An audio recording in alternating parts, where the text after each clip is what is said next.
नमस्कार दोस्तों, मैं केसी साहू सर आप सबका स्वागत करता हूं आपका ही अपना चैनल केसी सर के क्लासेस में।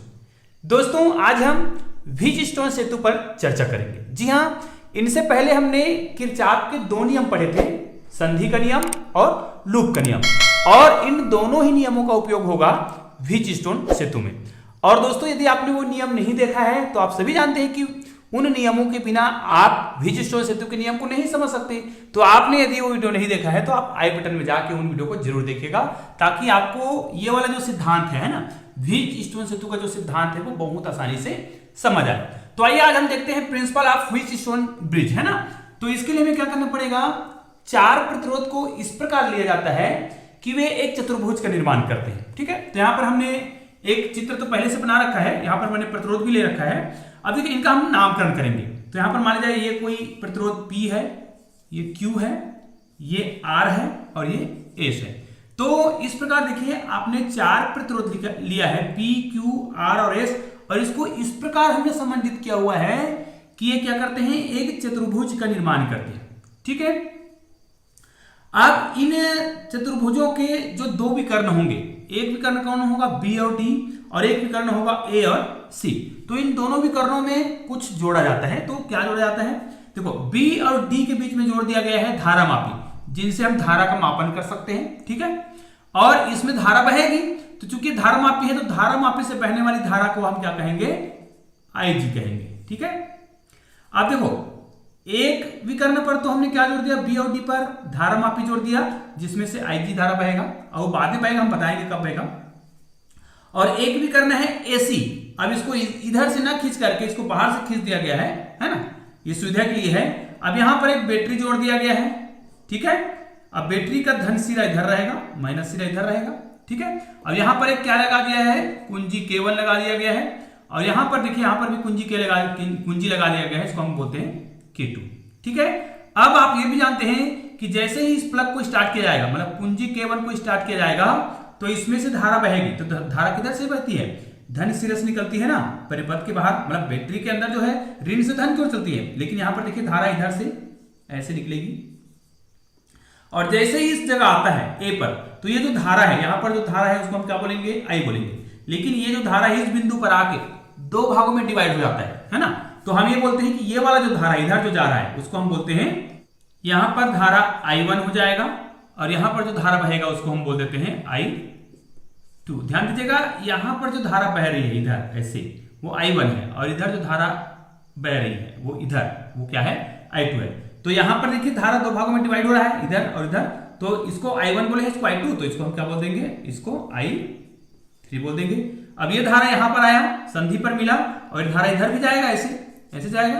तो इस वाले जो धारा है, यहां पर जो धारा है, इसको हम क्या बोलते हैं, देखो I1, I2, I3, तो यहां पर क्या हो जाएगा, I4। और चूंकि धारा मापी है तो धारा मापी से बहने वाली धारा को हमने क्या बोल रखा है, IG बोल रखा है। अब व्हीटस्टोन सेतु क्या है, फिर व्हीटस्टोन सेतु क्या है, जब हम यहां पर देखिए, यहां पर कुंजी K लगा हुआ है, K1 लगा है, इस कुंजी K1 को जब आप दबाते हैं तो इस परिपथ में क्या होती है, धारा बहने लगती है। अब धारा जो है बिंदु A पर आकर क्या होता है, दो भागों में डिवाइड हो जाता है, और दो भागों में डिवाइड होता है। तो यहां पर देखिए हमने क्या जोड़ रखा है, एक ब्रिज के रूप में धारा मापी जोड़ रखा है, और इसीलिए इस सिद्धांत का नाम क्या है, व्हीटस्टोन सेतु, है ना।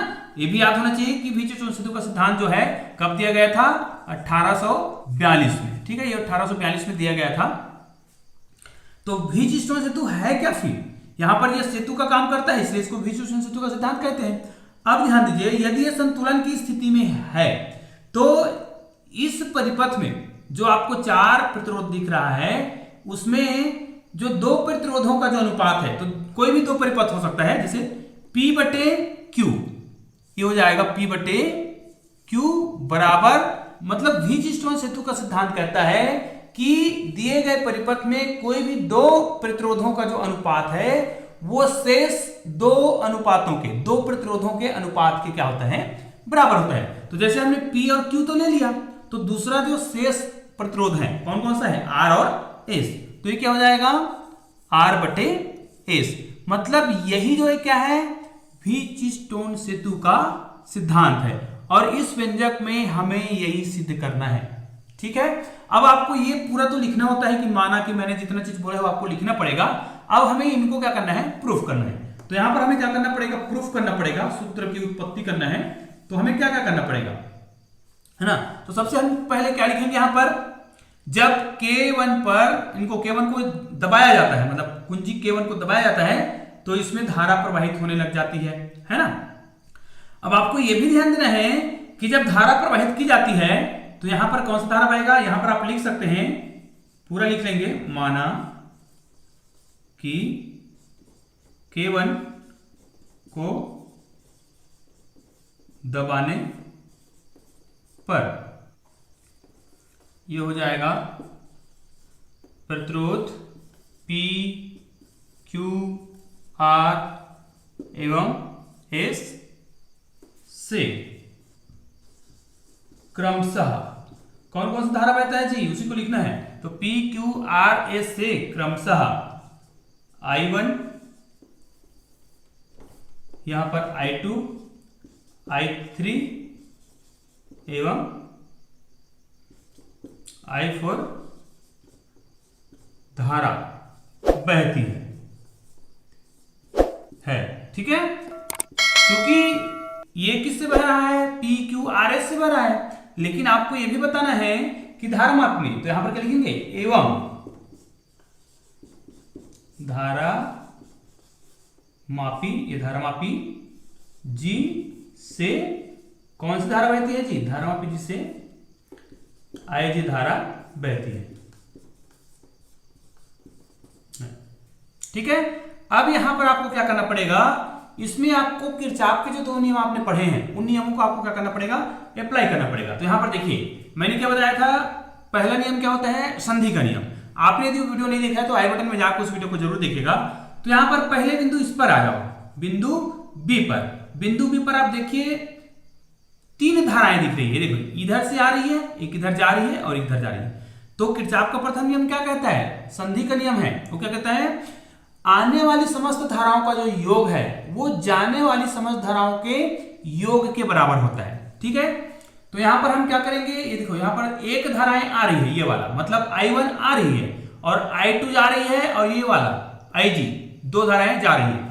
तो यहां पर आप लिख लीजिएगा जिस बिंदु पर आप किरचॉफ का नियम लगा रहे हैं, संधि का नियम, वहां पर लिख लीजिएगा। तो यहां पर हम स्पष्ट रूप से लिख देंगे बिंदु बी पर किरचॉफ के, ठीक है। यहां पर आ जाएगा संधि के नियम से, संधि का नियम मतलब प्रथम नियम, ठीक है। और किरचॉफ का संधि का नियम क्या कहता है जी, ये कहता है, यहां पर देखिए आ रही जितनी धारा है ना, आने वाली धारा को हम धनात्मक लिखते हैं और जाने वाली धारा को क्या लिखते हैं, ऋणात्मक। तो एक ही धारा आ रही है, कौन सी धारा है वो, I1 जो है आ रही है और I2 और IG दोनों धाराएं क्या हो रही है, जा रही है, इक्वल टू क्या होगा, 0। ये भी कहते हैं ना कि समस्त धाराओं का जो बीजगणितीय योग है वो क्या होता है, शून्य होता है, सही बोलते हैं ना। या फिर ये बोलते हैं कि आने वाली धारा और जाने वाली धारा का योग क्या होता है, बराबर होता है। तो ये आने वाली है और ये क्या है, जाने वाली है, तो इनको क्या कर देंगे, दोनों माइनस है तो उधर जाएगा, पक्षांतर हो जाएगा। तो यहां पर हम इस प्रकार खींच लेते हैं। अब यहां पर देखिए इसका मतलब ये जो I1 है बराबर हो जाएगा I2 और प्लस IG। अब हम ये भी जानते हैं, देखो IG क्या है, संतुलन की स्थिति में है, तो संतुलन की स्थिति में, संतुलन की स्थिति में क्या होता है, IG इक्वल टू कितना होता है, शून्य होता है। अब ये तो पता है, तो यहां पर आप क्या लिख सकते हैं, IG इक्वल टू 0, मतलब यहां पर आपको मिल जाएगा I1 बराबर I2, ये हो जाएगा आपका समीकरण नंबर 1, ठीक है। इसी नियम को आपको बिंदु डी पर भी लगाना है क्योंकि यहां पर भी संधि का नियम लगेगा। अब यहां पर देखिए यहां पर कितनी धाराएं आ रही है, ध्यान देना है। यहां पर ये वाली जो धारा है कौन है, I3 है, आ रही है। यहां पर ये वाला जो धारा है IG है वो भी आ रही है और एक धारा जा रही है, कौन सी, I4। तो यहां पर हम लिख देंगे बिंदु डी पर किरचॉफ के, यहां पर भी संधि का ही नियम लगेगा, संधि के नियम से, मतलब आपको दो जगह संधि का नियम लगाना है। तो बिंदु डी पर आ जाओ, तो यहां पर जो धारा आ रही है, कौन सी धारा आ रही है, I3 आ रही है प्लस IG भी आ रही है, ठीक है, और माइनस I4 जा रही है, बराबर कितना हो जाएगा, 0 हो जाएगा। इनको जब हम पक्षांतर करेंगे तो यहां पर क्या हो जाएगा, I3 प्लस IG बराबर I4। लेकिन आप यहां पर जानते हैं कि IG जो है, सॉरी ऐसा लिखेंगे, यहां पर हम लिख देंगे चूंकि IG इक्वल टू कितना होता है, G होता है संतुलन की स्थिति में, तो यहां पर इसका वैल्यू यहां पर रख देंगे तो आपको एक और समीकरण प्राप्त हो जाएगा, I3 बराबर क्या हो जाएगा, I4। ये आपका समीकरण नंबर 2, ठीक है। आपने दो नियम तो लगा लिया। पहला नियम कौन सा है, संधि का नियम, मतलब आपने भी दोनों जगह एक ही नियम लगाया है भाई। हमने दो बिंदु लिया है यहां पर और यहां पर, हमने किरचॉफ के जो प्रथम नियम है, संधि का नियम जिसको बोलते हैं, वही नियम हमने यहां पर क्या किया है, लगाया हुआ है। अब क्या करेंगे, हम दूसरा नियम लगाएंगे, लूप का नियम लगाएंगे, ठीक है। तो इसके लिए हमें दो लूप लेने होंगे, दो बंद परिपथ लेने होंगे। उसके लिए हम पहला परिपथ ये लेते हैं, यहां पर देखिएगा, इस परिपथ को हमें दो प्रकार से क्या करना है, लेना है। पहला इसको लेंगे तो इसमें आपको क्लॉकवाइज और एंटी क्लॉकवाइज लेना है, तो हम इसको इस प्रकार घूम सकते हैं, ठीक है, ऐसे, और इसमें भी ऐसे ही करेंगे। ये देखिए, जो मैं तीर का निशान बनाया हुआ हूं उसको आपको ध्यान से देखना है, और इसी के आधार पर आपको किरचॉफ का जो द्वितीय नियम है, जिसको आप लूप का नियम बोलते हैं, उस नियम को क्या करना है, यहां पर अप्लाई करना है। तो आइए यहां पर हम अप्लाई करते हैं। अब ध्यान दीजिएगा, यहां पर आपको क्या करना है, इस परिपथ में आपको दो बंद परिपथ लेना है। तो इस बंद परिपथ में किरचॉफ का जो द्वितीय नियम है, लूप का नियम जिसको बोलते हो, तो यहां पर मैं बंद परिपथ का नाम लिख देता हूं। तो ये कौन सा बंद परिपथ कहलाएगा जी, ABDA, जहां से शुरू करेंगे वहीं पे खत्म करेंगे। तो यहां पर देख सकते हैं आप, यहां पर लिख देंगे बंद परिपथ, उसका नाम लिख देंगे, यहां पर जो लिखा हुआ है ये हो जाएगा ABD और A, बंद परिपथ ABDE है ना, ABDE में क्या करेंगे, लूप का नियम या फिर किरचॉफ का द्वितीय नियम, है ना। यहां पर आप लिख सकते हैं किरचॉफ के नियम या फिर लूप के नियम से, किरचॉफ के द्वितीय नियम, है ना। तो यहां पर क्या हो जाएगा, लूप का नियम लगाएंगे। अब लूप का नियम क्या कहता है, किसी बंद परिपथ में या उस लूप में जितने विद्युत वाहक बल होंगे, है ना, जितने बैटरी होंगे, उनका जो योग है वो उस परिपथ में क्या होगा, बहने वाली समस्त धारा और संगत प्रतिरोध के गुणनफल के योग के बराबर होता है। तो देखिए, क्या इस परिपथ में कोई भी बैटरी हमको दिखाई दे रहा है, नहीं दिखाई दे रहा है। क्या कोई भी विद्युत वाहक बल है, नहीं है। लेकिन इसमें प्रतिरोध तो है, जैसे P है, और इनकी संगत धारा I1 है। उसी प्रकार इस वाले परिपथ में देखो, इसमें धारा IG है और इसका प्रतिरोध कितना है, G है, धारा मापी जिसको बोलते हैं। और इसमें देखो धारा I3 है और प्रतिरोध R है। तो यहां पर क्या बोला गया है, जितने प्रतिरोध और क्या होंगे, जो धारा होंगे, उनका गुना करेंगे। तो यहां पर देखिए I1 का गुना होगा P से, ठीक है। अब याद रखिए, इसमें भी दिशा को ध्यान देना पड़ता है। जैसे मैं देखो तीर का निशान बनाया हूं ना ऐसे, तो मुझे ऐसे जाना है और ऐसे जाना है। जहां पे दिशा विपरीत हो जाए, उल्टा हो जाए, तो आपको माइनस लगा देना है। तो देखो तीर का निशान बिल्कुल सही लगा है तो हमने धनात्मक लिखा, यहां से नीचे की ओर आ रहा है तो यहां पर भी धनात्मक हो जाएगा, मतलब यहां पर हो जाएगा IG और ये बड़ा G, ये धारामापी है। अब यहां पर देखिए, देखो ऐसे जा रहे हैं ना, ऐसे जाके ऐसे काउंट कर रहे हैं, ऐसे काउंट कर रहे हैं इस लूप में। तो देखो तीर का निशान इधर है, मतलब धारा इधर से इधर आ रही है और हम गिन किधर से रहे हैं, लूप को ऐसे जा रहे हैं। तो यहां पर दिशा विपरीत हो गई, तो यहां पर क्या हो जाएगा, माइनस हो जाएगा और ये हो जाएगा I3 और ये क्या हो जाएगा, इसका नाम क्या है, R है। तो ये हो जाएगा R और ये आप क्या कर दोगे इसको, हाँ इसको भी समीकरण नंबर नहीं बोल सकते। यहां पर देखिए IG का मान हम क्या रख देंगे, 0 रख देंगे। यहां पर देखिए आपको पता है कि कोई भी विद्युत वाहक बल नहीं था, तो यहां पर हम 0 रख देंगे। अब IG इक्वल टू कितना होता है, 0 होता है। तो यहां पर I1 ये हो जाएगा P और इसको हम बराबर उधर ले जाएंगे, ये हो जाएगा I3 R, ठीक है। इसको आप बोलोगे समीकरण नंबर 3। अब ये IG क्या हुआ, ये तो आप जानते हैं, यहां पर आप लिख सकते हैं IG इक्वल टू कितना होता है, 0। क्यों, क्योंकि ये क्या है, संतुलन की स्थिति में होता है। इसी प्रकार कौन से बंद परिपथ के लिए यहां पर आपने कौन सा लिया है, ये वाला लिया है। अब आपको कौन सा बंद परिपथ लेना है, ये वाला, कौन सा, BCDB। तो यहां पर पुनः लिख सकते हैं बंद परिपथ कौन सा, बी, यहां पर नाम देख लीजिएगा, सी, डी और बी में। इसमें भी आपको क्या करना है, किरचॉफ का द्वितीय नियम ही लगाना है, हाँ, जिसको आप क्या बोलते हैं यहां पर लूप का नियम भी बोलते हो, तो आपको लूप का नियम ही लगाना है। तो उसमें जब हम लूप का नियम लगाएंगे तो इसमें भी वही नियम है, धारा किधर जा रहे हो, किधर से जा रहा है, इधर से जा रहा है, तो दिशा सही है। यहां पर देखिए आप इधर से देखो, यहां पर निशान मैंने लगाया है ना ऐसा, ये वाला, ये देखिए, तो आपको ऐसे ही चलना है ना। अब यहां तक आए तो धारा तो सही है, मतलब ये धनात्मक होगा। यहां पर देखिए धारा इधर से जा रही है और हम गिन इधर से रहे हैं, काउंटिंग इधर से कर रहे हैं, तो उल्टा हो जा रहा है, तो ये होगा माइनस। यहां पर भी देखिए धारा ऊपर से नीचे आ रहा है और हम ऐसे जा रहे हैं, तो ये भी क्या हो जाएगा, माइनस। तो यहां पर क्या हो जाएगा, इसको देख के लिखिएगा, यहां पर हम लिखेंगे I2 और ये Q है, ठीक है। अब ये माइनस हो जाएगा, ये तो Q हो गया, इसमें क्या हो जाएगा, I4 हो जाएगा और ये हो जाएगा S। अब ये भी माइनस होगा और ये हो जाएगा IG और ये G धनात्मक और ये हो जाएगा 0। अब यहां पर भी आप देख सकते हैं कि इसमें जो IG का मान है वो क्या है, यहां से संतुलन की स्थिति में, इसलिए क्या है वो 0 है। तो यहां पर आपको एक और समीकरण प्राप्त हो जाएगा, I2Q बराबर यहां पर आ जाएगा I4S। ये हो जाएगा समीकरण नंबर आपका 4, ठीक है, 3 हो गया और ये क्या हो गया 4। अब यहां पर IG का मान भी क्या हो गया, 0 हो गया, क्योंकि ये क्या है, संतुलन की स्थिति में है। अब हमें क्या करना पड़ेगा, इनको क्या करना पड़ेगा, एक दूसरे से भाग देना पड़ेगा।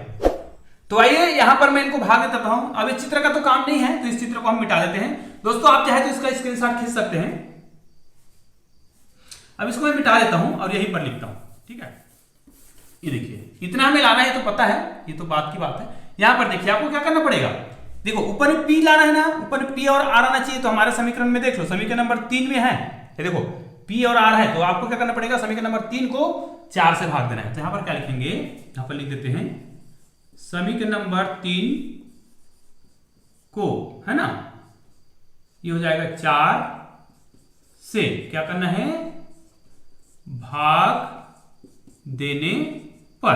तो समीकरण नंबर 3 को लिखो, ये हो जाएगा I1P और ये हो जाएगा, चलो पूरा इसको लिख लेते हैं, I1P बराबर I3R हो जाएगा बटे, अब इनको लेफ्ट हैंड को लेफ्ट हैंड से भाग देंगे, राइट को राइट से देंगे, तो ये क्या हो जाएगा I2Q बराबर को बीच में लिख देते हैं और यहां पर हो जाएगा I4S, ठीक है। अब आप जानते हैं कि देखिए ये I1 किसके बराबर है, I2 के बराबर है। यहां पर देख लीजिए I1 बराबर है I2 के, ठीक है। इसका मतलब ये है कि आप I1 के बराबर या तो I2 रखो या फिर I2 के बराबर क्या रख दो, I1 रख दो। तो किसी एक को ही रखना, दोनों को मत बदल देना, ठीक है, गड़बड़ हो जाएगा। देखो मैं I1 के बराबर I2 रख रहा हूं, यहां पर देखिए I1 के बराबर I2 रख देते हैं, तो यहां पर क्या हो जाएगा, ऊपर में भी I2 हो जाएगा और नीचे को मत बदल देना, दोनों को नहीं बदलना है, ये हो जाएगा ऐसा। उसी प्रकार I3 बराबर I4, ये देखिए यहां पर देखिए I3 I4 के बराबर है, मतलब आप यहां पर I3 के बराबर या तो I4 रखिए या फिर I4 के बराबर I3, तो एक ही मान को रखेंगे। जैसे मैंने I3 बराबर क्या रखा, I4 रखा, तो नीचे में भी I4 रखेंगे, तो ये हो जाएगा S। अब देखिए सेम सेम क्या हो जाएगा, कट जाएगा, तो आपको यहां पर मिल जाएगा P बटे Q और R बटे S। तो क्या यही जो है व्हीटस्टोन सेतु का सिद्धांत है, बिल्कुल है। आप देख सकते हैं ये हमने शुरू में लिख रखा था कि हमको इतना सिद्ध करना है। तो इस प्रकार आपको व्हीटस्टोन सेतु को हल करना है। दोस्तों ये बहुत ही आसान होता है और उम्मीद है आपको बहुत ही आसानी से समझ आया होगा। ध्यान दीजिएगा, आपको शुरुआत में कुछ शब्द लिखने होते हैं, जो हम बोलते हैं उसी को आपको लिखना रहता है ना। जैसे कि माना कि 4 प्रतिरोध हैं जो चतुर्भुज का निर्माण करते हैं, है ना, और उनके साथ एक भी करने में कौन जुड़ा हुआ है, धारामापी, और एक भी करने के साथ किसको जोड़े गए थे जी, बैटरी और कुंजी को। तो इस प्रकार आप शुरुआत में जमा के लिख लीजिएगा। तो दोस्तों उम्मीद है आज का वीडियो आपको बहुत आसान लगा होगा और बहुत ही आसानी से समझ आया होगा। तो दोस्तों इस प्रकार इस वीडियो को आप खुद देखिए और अपने दोस्तों को जरूर भेजिएगा, ताकि अधिक से अधिक बच्चे इस वीडियो का लाभ उठा सके। तो दोस्तों मिलते हैं एक और बेहतरीन वीडियो के साथ, तब तक के लिए जय हिंद जय भारत।